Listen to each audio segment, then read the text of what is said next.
Hello everyone, and welcome back to the channel.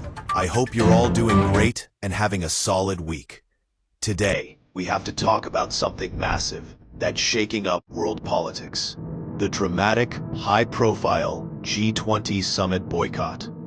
When you have the world's biggest economic powers, literally the nations that control 80% of global wealth, refusing to show up to the most important meeting, you know things are serious.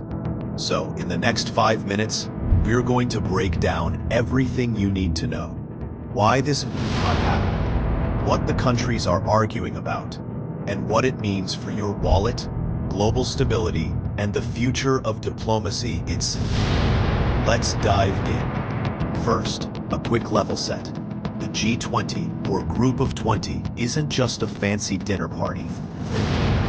It's the premier global forum where they tackle the big stuff: climate policy, international debt, banking stability, and supply chain issues. If they don't agree here, global progress stalls. This year's summit, being hosted in South Africa, is supposed to focus on key issues for the global south, like debt relief and pushing the sustainable development goals. But the spotlight has come from the agenda to the empty seats, especially with a major economic player like the US announcing that no government officials will attend. It's not a travel conflict.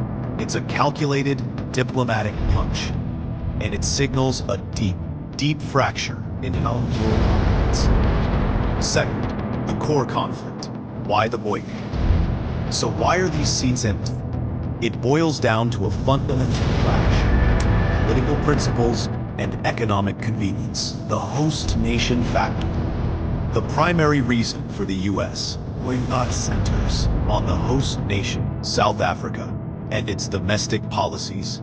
Specifically, the administration has repeatedly emphasized South Africa's land reform policies and alleged mistreatment of minority white farmers, calling the situation a total disgrace. The US stance is that they cannot legitimize a forum held in a nation where they perceive such significant human rights abuses. The sentence. For years, the administration has again repeatedly criticized South Africa's land reform policies and alleged mistreatment of minority white farmers, calling the situation a total disgrace.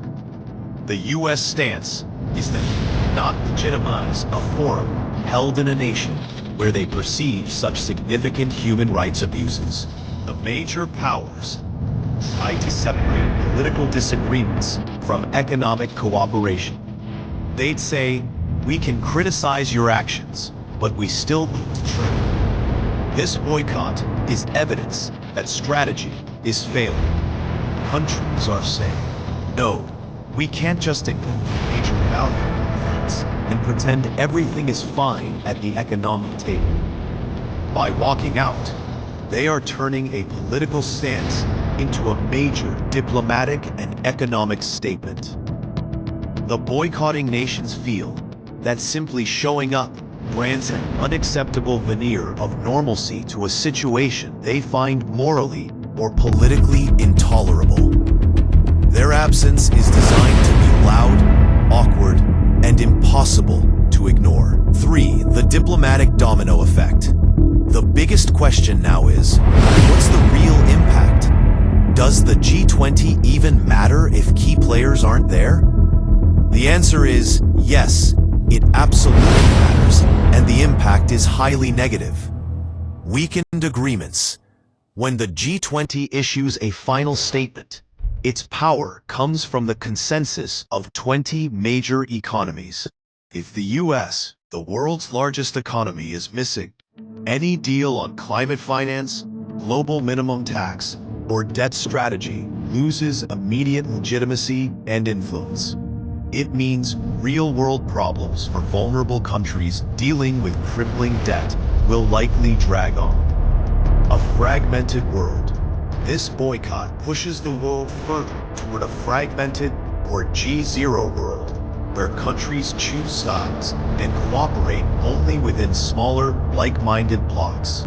If global decision-making breaks down, the world becomes less predictable, and challenges like inflation, pandemic response, and supply chain security become exponentially harder to manage.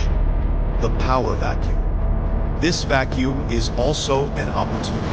Other regional powers, like China and Russia, who are confirmed attendees, will use this absence to assert more influence and strengthen their own diplomatic ties with the remaining members, particularly nations in the global south.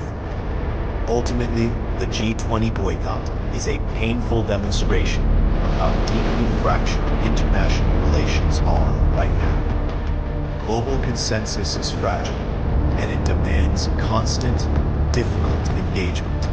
I want to know, do you think the US boycott is an effective diplomatic tool, or does it ultimately hurt the ability to solve global economic problems? Let me know in the comments below. If you found this breakdown helpful, make sure you hit the like button and subscribe for more deep dives into global events. Thanks again for watching. I appreciate your time and your support. See you on the next video.